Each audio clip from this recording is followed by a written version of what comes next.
What's up guys, Postnikov here. I hope you're all having a wonderful day today. In this video, we'll be unveiling 5 psychological mangas I think you should definitely read this year. So let's get started already.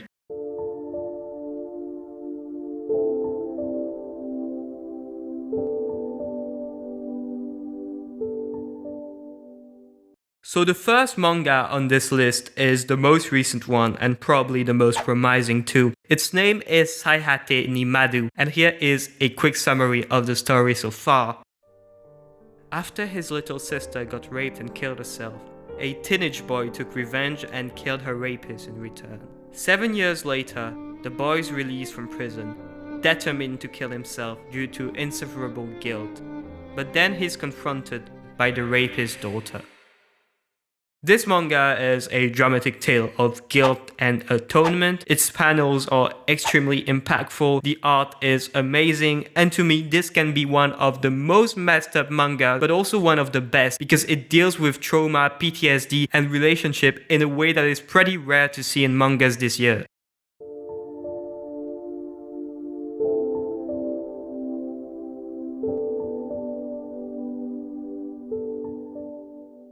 So the second manga is entitled Missing Girl, and here is the story.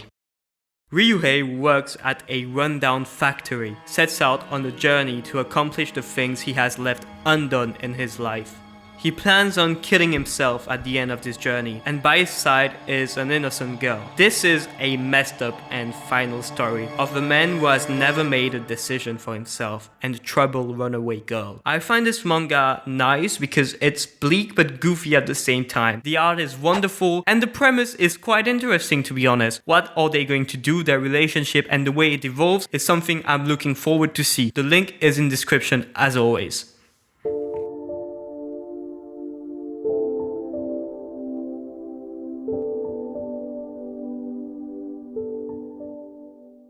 Now for your romance fans, I didn't forget you. Did you find Kazuya to be an immeasurable cuck in Rent a Girlfriend? Well, welcome to this manga entitled What Do You Call This Trash? I won't say the Japanese name because it's too hard for me to pronounce, but don't worry, it's in description. So what is this manga about? So the main character is in love with his brother's ex-girlfriend, who's literally some obsessed maniac who lives for his brother. She literally has a shrine for him with pictures of him everywhere. It's a good tale about obsession and gaslighting. The art is quite simple, but I think we're all looking forward for the plot.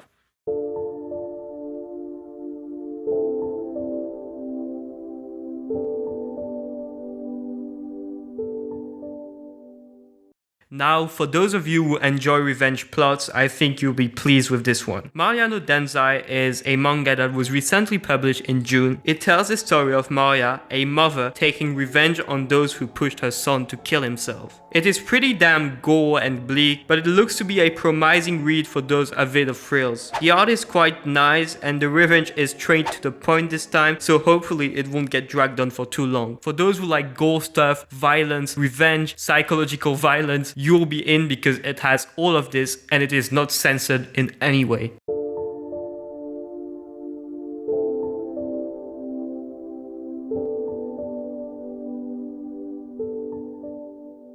Now last but not least, this manga is quite well known and even beat Goodbye Eri by Tatsuki Fujimoto, the author of Chainsaw Man, in the 2023 Kono Manga ga Sugoi's competition by placing first in the male category. So it's entitled The Summer Hikaru Died, and it's a boys lover manga, meaning that there is gay romance in it. But it focuses more on horror as well, which is why I quite like the way it's played. So here is a quick summary of the story. It tells the story of a boy and his friend Hikaru. After some time, he notices that his friend has changed.